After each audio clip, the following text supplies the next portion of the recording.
ஜீவவசனம் கூறுவோம், சகோதரரே சேர்ந்தே எக்காலம் ஊதுவோம்.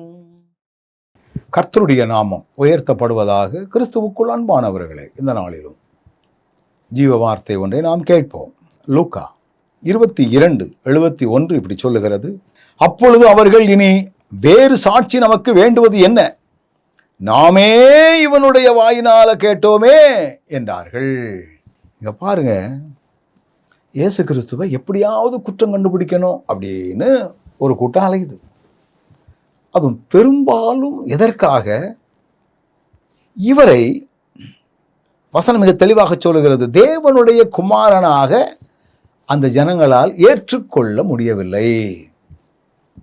அந்த வேதபாரகர்கள், பரிசேயர்கள், ஆசாரியர்கள், இவங்களெல்லாம் இயேசு கிறிஸ்துவை அந்த தச்சன் குமாரன் மட்டும்தான் தெரியுமே ஒழிய, இவர் தான் மீட்பர், இவர் தேவனால் அனுப்பப்பட்ட அவருடைய குமாரனாகிய கிறிஸ்து என்பதை அவர்களால் ஏற்றுக்கொள்ள முடியல.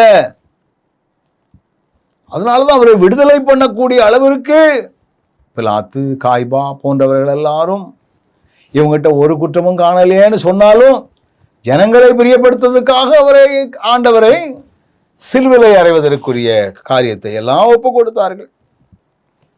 வசனம் சொல்லுது பாருங்க, 70வது வசனத்தில், அப்படியானால் நீ தேவனுடைய குமாரனா என்று கேட்டார்கள். அதற்கு ஆம், நீர் சொல்லுகிறபடிதான். தேவனுடைய இவன் எப்படியா தன்னை தேவகுமாரன்னு சொல்றான்? புரியாதவங்க, அறியாதவங்க. அதனாலதான் ஆண்டவர் சொல்றாரு, இனி நமக்கு வேற என்னையா சாட்சி வேணும்? இப்போ இந்த சாட்சிகளை எல்லாம் நிரூபணம் பண்ணுவதற்கு ஒன்றும் இல்லை.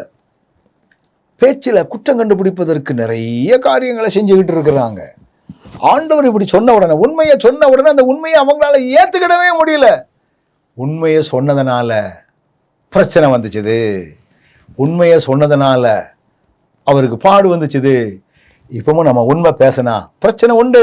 டோன்ட் வரி, உண்மையினால் வரக்கூடிய மேன்மையை ஆண்டவர் நமக்கு வைத்திருக்கிறார். கண்களை மூடுவோம். நல்ல ஆண்டவரே, நீர் விரும்புகிறபடி உண்மையினால் வாழ்வதற்குரிய கிருபையினால் எங்களை வழி நடத்தும்.